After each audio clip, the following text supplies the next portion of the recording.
যাদের নামাজ পড়ার সময় দুনিয়াবি চিন্তা মনে আসে বা নামাজে অমনোযোগী তৈরি হয়, তারা ভিডিওটি শেষ পর্যন্ত দেখার অনুরোধ রইল। হযরত আলী রাদিয়াল্লাহু তাআলা আনহুর কাছে একজন ব্যক্তি এসেছে। তখন লোকটা বলল, হুজুর, আমার নামাজে মন বসে না।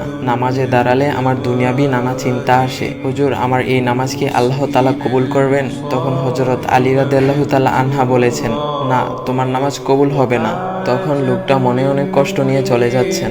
এমন সময় রাসূল সাল্লাল্লাহু আলাইহি ওয়াসাল্লাম এসে হযরত আলী রাদিয়াল্লাহু তাআলা আনহুকে জিজ্ঞাসা করলেন, ইয়া আলী, আপনার কাছে লোকটা কেন এসেছিল?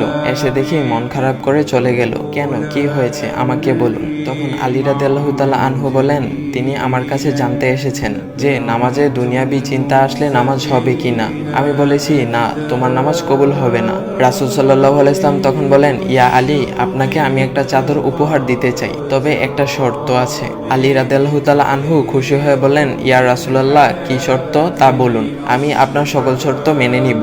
বুঝতেই তো পারছেন রাসূল সাল্লাল্লাহু আলাইহি ইসলামের চাদর বলে কথা। তখন রাসূল সাল্লাল্লাহু আলাইহি ইসলাম বললেন, ইয়া আলী, আপনি যদি এই মুহূর্তে 2 রাকাত নামাজ একনিষ্ঠভাবে পড়তে পারেন দুনিয়াবি সকল চিন্তা দূর করে, তাহলে আমি আপনাকে সেই চাদরটি উপহার দেব।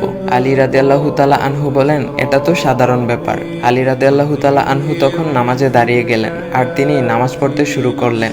এমন সময় তার মনের মধ্যে শুধু ভাবনা চিন্তা আসতে শুরু করলো, আচ্ছা, আমাকে যে রাসূল সাল্লাল্লাহু আলাইহি ইসলাম যে চাদরটা দিবেন, সেটা কি ফাতিমার চাদর নাকি রাসূল সাল্লাল্লাহু আলাইহি ইসলামের? আচ্ছা, চাদরখানা দেখতে কেমন হবে? এই বিভিন্ন বিষয় নিয়ে ভাবতে লাগলেন। তিনি ভুলেই গেছেন যে দুনিয়াবি চিন্তা নামাজে আনতে রাসূল সাল্লাল্লাহু আলাইহি ইসলাম নিষেধ করেছেন। এর মধ্যে আলী রাদিয়াল্লাহু তাআলা আনহুর নামাজ পড়া শেষ। আলী রাদিয়াল্লাহু তাআলা নামাজ শেষ করে রাসূল সাল্লাল্লাহু আলাইহি ইসলামকে বলতেছেন, ইয়া রাসূলুল্লাহ, আমি আপনার শর্ত মেনেছি, এখন আমাকে চাদরখানা উপহার দেন।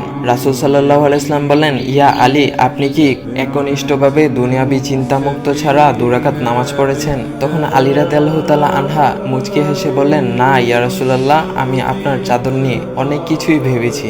তখন রাসূল সাল্লাল্লাহু আলাইহি ইসলাম বলেন, ইয়া আলী, নামাজ তোমারও হয়েছে, আর তুমি যাকে নামাজ হবে না বলে ফতোয়া দিয়েছ, তার নামাজও আল্লাহ তাআলা কবুল করে নিয়েছেন।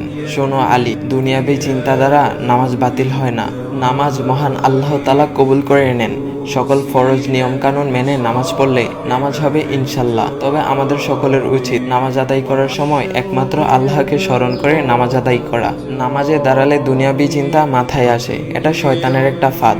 আল্লাহ তাআলা আমাদের সকলকে শয়তানের কুমন্ত্রণা থেকে হেফাজত রাখুক এবং সঠিকভাবে মনোযোগের সাথে নামাজ আদায় করার মতো তৌফিক দান করুক। সবাই বলি আমিন। চাইলে ভিডিওটা আপনি অন্যদের কাছে শেয়ার করতে পারেন, এতে অন্যদের ভুল ভ্রান্তিগুলো দূর হবে। তো গাইস, এমন ইসলামিক ভিডিও পাওয়ার জন্য ভাইয়ের আইডিটা ফলো করে